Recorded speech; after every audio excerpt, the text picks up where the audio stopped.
Welcome back everyone. सो आज की हमारी जो वीडियो है this is based on M H. Abrams essay romantic analogues of art and mind.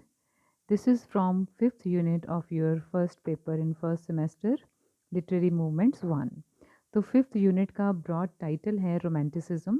तो एब्राम्स ने इस ऐसे में रोमांटिसिज्म के रिगार्डिंग अपने व्यूज़ जो हैं वो समराइज़ किए हैं. तो हम इसको एक क्रिटिकल एक आंसर की तरह इसको रीड करेंगे. तो सबसे पहले पैरा में एज़ यूजुअल हम एम.एच. एब्राम्स की इंट्रोडक्शन देंगे और ये बताएंगे कि उनका क्रिटिकल स्टांस क्या है, कि उन्होंने कैसे इन चीज़ों को व्यू किया है. तो M H. Abrams was an American literary critic known for works on romanticism, in particular his book The Mirror and the Lamp. He was not only the journal editor of the Norton Anthology, but also the editor of the Romantic period. So these are the two magazines of which he was editor. He evaluated writers and their reputations.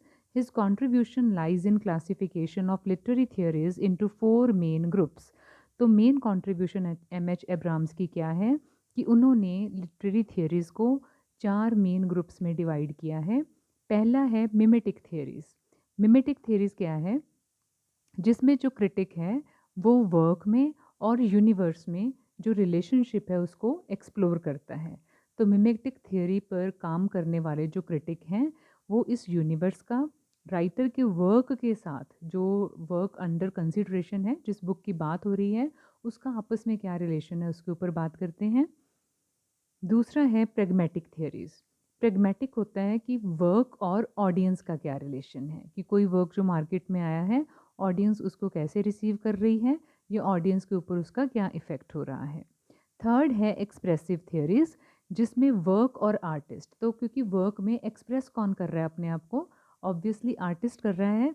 तो जो expressive theories के through work को analyse करते हैं वो writer और work के बीच के रिलेशनशिप को स्टडी करते हैं. और लास्ट में है ऑब्जेक्टिव थियरीज़, जिसमें close reading of the work होती है, जिसमें ये नहीं देखा जाता कि वर्क कब लिखा गया और उसका ऑडियंस के साथ रिलेशन क्या है या वर्क का यूनिवर्स के साथ रिलेशन क्या है. ये देखा जाता है कि वर्क अपने आप में हमें क्या दिखा रहा है. तो mirror and the lamp by Abrams has remarkable place, ये आपके सिलेबस में है in the history of English literature. His main argument is that the literature from Plato to 18th century was just mirror. तो mirror क्या काम करता है, mirror हमें जो सिचुएशन जैसी है वैसी ही दिखाता है. तो अकॉर्डिंग टू एब्राम्स जो प्लेटो से लेकर 18th सेंचुरी तक का टाइम है उसमें जो लिटरेचर लिखा गया वो एक मिरर की तरह रिफ्लेक्ट कर रहा था उस टाइम की सोसाइटी को. It was just reflector of external objects.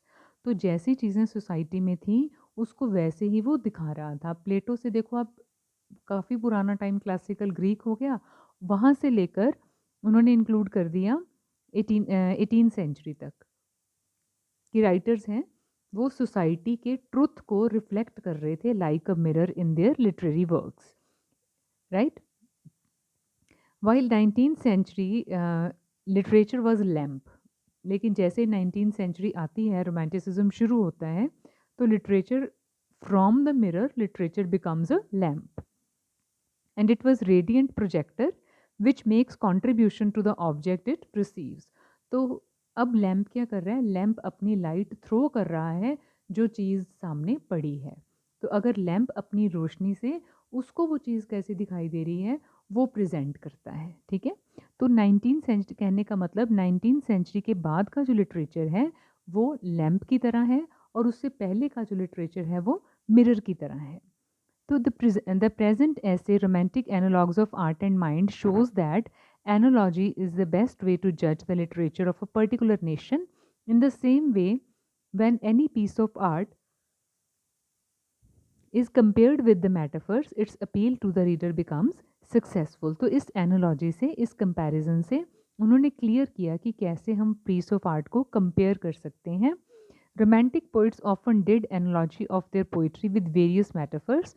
We come to know from Wordsworth when he says, poetry is the spontaneous overflow of powerful feelings. His metaphor overflow suggests the underlying physical analogy of a container. अब analogy होते हैं comparison, right? तो ये जो famous एक definition है Wordsworth की कि poetry is the spontaneous overflow of powerful feeling.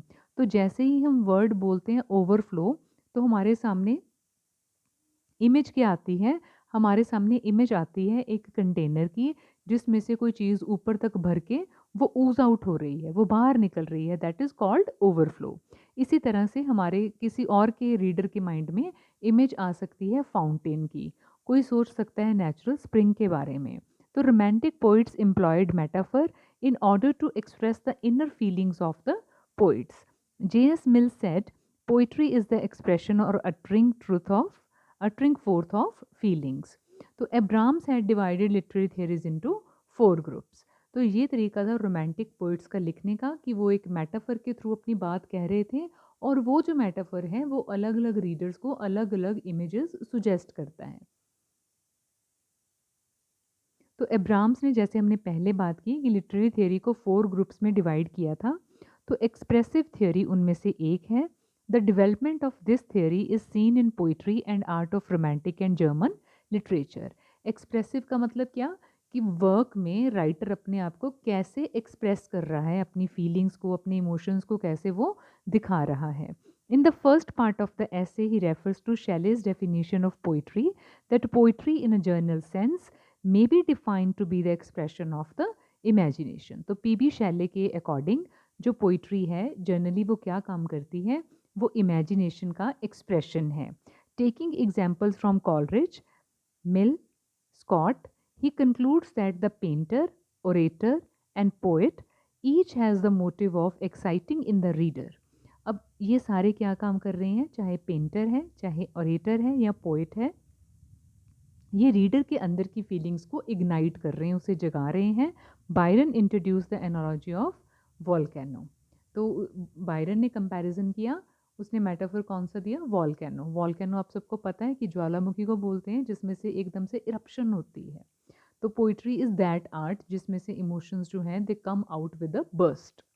The use of painting to illuminate the essential character of poetry disappeared in the major criticism of the Romantic period. In place of painting, music becomes the art frequently pointed to as having a profound affinity with poetry। तो romantic literature से पहले हम poetry को का जो main comparison था that was done with painting। उसके बाद ये हो गया music के साथ इसका close affinity means profound means deep, affinity means resemblance। As a result, music was the first of the arts to be generally regarded as non-mimetic in nature। It gave birth to the idea that poetry was also spiritual music। अब 19th century में क्या हो रहा था? Poetry ने एक turn लिया जिसमें poetry became closer to music, और म्यूज़िक भी कैसा? Spiritual music. अगेन पर्पस क्या है कहने का? कि 19th सेंचुरी में रोमांटिसिज्म में जो लिखने वाले पोइट्स हैं वो अपने अंदर के इमोशंस को, अपनी फीलिंग्स को एक्सप्रेस कर रहे थे अपने ही तरीके के साथ। ठीक है, और वो इन तरीकों में वो that was equal to music. जैसे म्यूज़िक में है एवरी इंडिविजुअल में like different kind of music, और उसको वो अलग तरीके से एक्सप्रेस करता है। Hazlitt said of poetry, it is the music of language, answering to the music of the mind। There is near connection between music and deep-rooted passion। Mad people sing। तो उसने कहा कि जो सिंगर्स होते हैं, mad people here means कि those who are unaware of what people around them call them. जो ऐसे लोग होते हैं जिनको ये परवाह नहीं होती कि आसपास वाले उनको क्या कहेंगे, they are lost in their word and they sing. जो ऐसा म्यूजिक है, that music is comparable to poetry. The examples quoted so far suggest that to poeticize is a unilateral activity involving only materials inherent in the poet। अब ऐसी example जो है वो क्या suggest करती हैं कि पोइट के अंदर टैलेंट पहले से ही होता है। Shelley has equated man with an instrument over which a series of external and internal impressions are driven. The principle within the human being does not only produce melody alone but harmony also. तो ऐसा poet जो है वो सिर्फ music नहीं दे रहा, वो harmony create कर रहा है। हार्मनी क्या होता है? कि एक बैलेंस्ड जो म्यूजिकल इफेक्ट है वो निकल के सामने आता है। शैली had compared poet with aeolian lawyer and Hazlitt does so with the definition. Poetry is the natural impression of any object or event, imagination and passion, modulation of the voice और sound expressing it. Modulation का मतलब होता है जब voice की जो pitch है लो या हाई होती है उसको हम चेंज करके यूज़ करते हैं। तो इस डेफिनेशन में हैज़लिट ने ब्यूटीफुली कंपेयर किया पोइट्री को म्यूज़िक के साथ। This Hazlitt complicates the analogy by combining the mirror with a lamp. A poet reflects a world already bathed in an emotional light he has himself projected. Whether we refer to poets or to speakers in prose, we cannot discuss the activities of mind without metaphor. तो poetry में ज़रूरी होता है metaphor, और जो metaphor एक poet देता है किसी भी पीस ऑफ पोइट्री में, किसी भी पोअम में, वो क्या दिखाता है उसकी एक्सप्रेसिव आर्ट को, कि वो एक गिवन ऑब्जेक्ट को कैसे देख रहा है। The next part of the essay is Emotion and the Objects of Poetry. It explains the central tradition that poetry departs from fact because it reflects a nature which is ornamented for the greater delight of the reader. To the romantic critic, poetry may be ideal. It incorporates objects of sense which have already been acted on and transformed by the feelings of the poet. अब इसको हम कैसे समझेंगे कि जो romantic poetry में poet लिख रहा है वो कोई अननोन ऑब्जेक्ट्स के ऊपर नहीं लिख रहा। वो सब्जेक्ट कहाँ से ले रहा है? आसपास से ले रहा है। एक रोमांटिक पोइट बर्ड के ऊपर भी लिख सकता है, किसी सीन के ऊपर लिख सकता है, माउंटेन के ऊपर लिख सकता है, सिटी के ऊपर लिख सकता है, लेकिन फ़र्क कहाँ से आएगा? वो उन चीज़ों को कैसे देखता है। तो वो अपनी अंदर की लाइट थ्रो करेगा उस ऑब्जेक्ट के ऊपर और रीडर को उसका एक नया जो इमेज है उस ऑब्जेक्ट का वो देखने को मिलेगा। It means that object derive their influence not from what they are actually in themselves, from such as are bestowed upon them by the poet. यही इसमें सबसे इम्पॉर्टेंट बात है कि कोई भी ऑब्जेक्ट, फॉर एग्जाम्पल आप यहाँ पर एग्जाम्पल के साथ नाइटिंगेल की बात कर सकते हो कि जैसे नाइटिंगेल है, तो नाइटिंगेल एग्जैक्टली कैसी है, नाइटिंगेल एज अ बर्ड हमें कैसे अपील करती है, वो इम्पॉर्टेंट है, या कीट्स ने उसको कैसे एक्सप्रेस किया।